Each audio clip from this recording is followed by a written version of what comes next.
Daxili İşlər Nazirliyi Kiber Cinayətkarlıqla Mübarizə Baş İdarəsi onlayn dələduzluq piramidası olan ZooRx platformasına qarşı əməliyyat keçirib.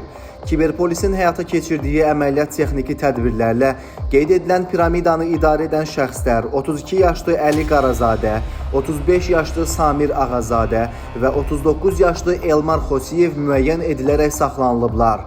Araşdırmalarla məlum olub ki, onlar WhatsApp və digər ani mesajlaşma şəbəkələrində yaratdıqları qruplara üzv olan 400 nəfərdən artıq şəxsə ZooRx piramidasına kriptovalyuta formasında yatırımlar etməklə böyük məbləğlərdə gəlir qazanacaqlarına dair yalan vədlər veriblər.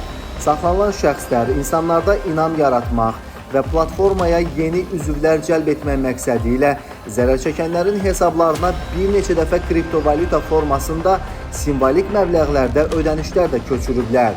Şirnikləndirici təkliflərə aldınan şəxslər isə daha çox gəlir əldə etmək niyyəti ilə həmin dələduzluq piramidasına böyük məbləğlərdə pul vəsaiti göndəriblər. Sonda isə zərər çəkənlərin külli miqdarda pulunu ələ keçirən dəstə üzvləri ZooRx piramidasının fəaliyyətini dayandırıblar. ZooRx Pro Azərbaycan WhatsApp qrupu yaratmışam və 600-dən çox insan ora cəlb etmişəm. ZooRx Pro piramidasından cəlb etdiyim insanlardan mənə pullar çatırdır. Faktlarla bağlı baş idarədə araşdırmalar davam etdirilir. Sonda bir daha vətəndaşlara onlayn platformalarda qarşılaşa biləcəkləri və heç bir iqtisadi əsaslara söykənməyən piramida dələduzluq sxemlərinə, həmçinin kripto yatırım adı altında yüksək faizli gəlir təklif edən tətbiqlərə inanmamağı tövsiyə edirik.